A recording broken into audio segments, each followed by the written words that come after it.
அனைவருக்கும் வணக்கம். My name is K. Manikkavlli. I study in 5th standard.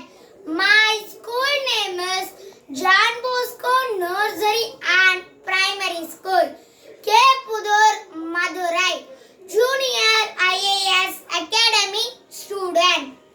Junior IAS Academy in சூத்திரங்கள். புதிதாய் பிறப்பேன், புதிதாய் எழுவேன், புதிதாய் பரப்பேன். 2.